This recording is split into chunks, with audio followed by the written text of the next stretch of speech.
बिस्मिल्लाहिर्रहमानिर्रहीम।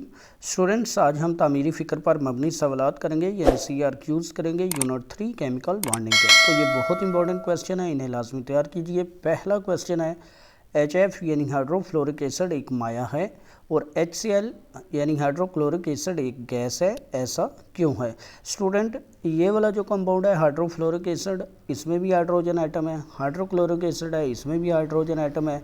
तो hydrogen atom की वजह से इन दोनों कंपाउंड के अंदर हाइड्रोजन बॉन्डिंग होगी। अब जिस कंपाउंड के अंदर हाइड्रोजन बॉन्डिंग मजबूत होगी वो माया होगा और जिसमें कमज़ोर होगी वो गैस होगा। क्योंकि HF में HCl की निस्बत हाइड्रोजन बॉन्डिंग मजबूत होती है, इसलिए HF एक माया है और HCl एक गैस है। यानी इसमें हाइड्रोजन बॉन्डिंग मजबूत है तो ये माया और इसमें हाइड्रोजन बॉन्डिंग कमज़ोर है तो ये गैस। दूसरा क्वेश्चन है हमारे पास स्टूडेंट, कोवलेंट कंपाउंड्स आम तौर पर पानी में क्यों हल नहीं होते? स्टूडेंट, हमने एक असूल पढ़ा था सॉल्वेबिलिटी प्रिंसिपल, लाइक डिजॉल्व लाइक, यानी एक जैसी अशिया एक जैसे सॉल्वेंट में हल होती हैं, यानी पोलर पोलर में हल होंगी और नॉन पोलर नॉन पोलर में।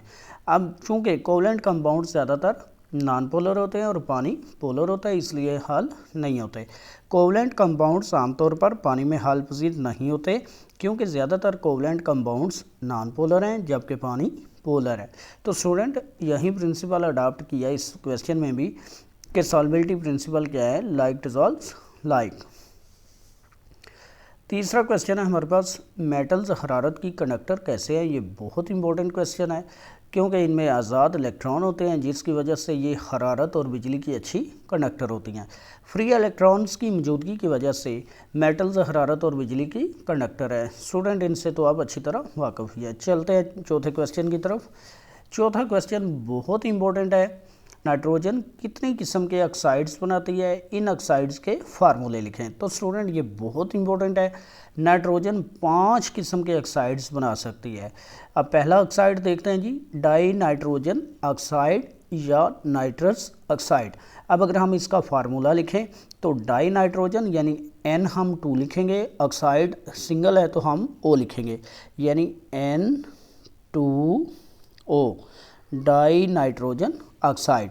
दूसरा ऑक्साइड देखें जी, नाइट्रोजन ऑक्साइड या नाइट्रिक ऑक्साइड, ये सिंपल है, मोनोफॉर्म में है तो हम इसको NO लिखेंगे, यानी नाइट्रिक ऑक्साइड या नाइट्रोजन ऑक्साइड।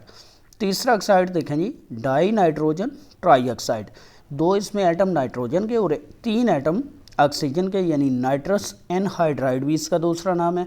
अब फार्मूला लिखते हैं जी, dinitrogen trioxide, dinitrogen यानी N2 ट्राई ऑक्साइड O3, तो ये बन गया डाई नाइट्रोजन ट्राई ऑक्साइड। चौथा हमारे पास नाइट्रोजन का ऑक्साइड है नाइट्रोजन डाई ऑक्साइड, यानी नाइट्रोजन मोनो है, इसमें एक एटम है, डाई ऑक्साइड ऑक्साइड ऑक्सीजन के 2 एटम है। अब इसको नाइट्रोजन पर ऑक्साइड भी कहते हैं। अब अगर इसका फार्मूला लिखें तो हम लिखेंगे NO2, यानी नाइट्रोजन डाइऑक्साइड या नाइट्रोजन पर ऑक्साइड। लास्ट वाला है जी इसका डाई नाइट्रोजन पेंटाऑक्साइड या नाइट्रिक एनहाइड्राइड। अब डाई नाइट्रोजन है तो हम N2 लिखेंगे और पेंटा ऑक्साइड है तो O के बाद हम 5 लिखेंगे, तो डाई नाइट्रोजन पेंटाऑक्साइड या नाइट्रिक एनहाइड्राइड। पांचवा क्वेश्चन है जी, सोडियम ब्रोमाइड को पानी में अगर सिल्वर नाइट्रेट से मिलाया जाए तो क्या होगा? स्टूडेंट, ये ऐसा कि ये ब्रोमाइड है यानी हेलोजन लगा हुआ है, तो हेलोजन एक्सचेंज रिएक्शन है जिसमें ब्रोमाइड आयन खुद को नाइट्रेट आयन से रिप्लेस करेगा और सिल्वर ब्रोमाइड बनाएगा और ये सोडियम नाइट्रेट अलहदा हो जाएगा। सोडियम ब्रोमाइड NaBr जब सिल्वर नाइट्रेट AgNO3 के साथ रिएक्ट करती है तो सिल्वर ब्रोमाइड AgBr की क्रीमी प्रेसिपिटेट, जिन्हें स्टूडेंट PPT भी लिखा होता है या जिसको हम रसोब कहते हैं, वो बनता है। अब इसका अगर रिएक्शन देखें तो sodium bromide NaBr silver nitrate AgNO3, अब इन दोनों का रिएक्शन करें तो ये यहाँ से ब्रेक होगा और ये यहाँ से ब्रेक होगा, ये पॉजिटिव ये नेगेटिव, ये पॉजिटिव ये नेगेटिव, इसके पॉजिटिव ने उसके नेगेटिव के साथ एक्सचेंज होना है यानी अटैच होना है, इसके पॉजिटिव ने उसके नेगेटिव के साथ अटैच होना है, AgBr बन गया और NaNO3 बन गया।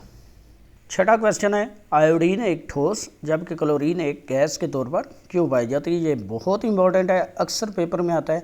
तो स्टूडेंट अब आयोडीन का साइज़ तो चूँकि बहुत बड़ा है और इसमें ज़्यादा इलेक्ट्रॉन भी हैं, ज़्यादा इलेक्ट्रॉन होंगे तो इनके मालिक्यूल में इंटरमालिकुलर फोर्सेस मजबूत होंगी। जब क्लोरीन को देखते हैं तो इसका साइज़ छोटा होता है, इसमें उसकी निस्बत आयोडीन की निस्बत इलेक्ट्रॉन कम है। अब अगर कम है तो इंटरमालिकुलर फोर्सेस भी कमज़ोर होंगी, क्योंकि आयोडीन के मालिक्यूल्स बड़े होते हैं और इनमें इलेक्ट्रॉन ज़्यादा होते हैं, जिसकी वजह से आयोडीन मालिक्यूल के दरमियान मजबूत इंटरमालिकुलर फोर्सेस मौजूद होती हैं। स्टूडेंट जैसा कि पहले बताया कि आयोडीन का साइज़ बड़ा होगा, उसमें ज़्यादा इलेक्ट्रॉन होंगे और इनके मालिक्यूल के दरमियान जो है मजबूत इंटरमालिकुलर फोर्सेस होंगी जो आयोडीन को रूम टेम्परेचर पर ठोस बनाती हैं। जबकि क्लोरीन में छोटे साइज़ की वजह से इंटरमालिकुलर फोर्सेस कमज़ोर होती हैं, इसलिए क्लोरीन रूम टेम्परेचर पर गैस है। स्टूडेंट ये लास्ट क्वेश्चन था, उम्मीद है आपको समझाई होगी। अगर वीडियो पसंद आई है लाइक करें, शेयर करें और चैनल को सब्सक्राइब करें। मिलते हैं नेक्स्ट वीडियो में, तब तक अल्लाह हाफिज़।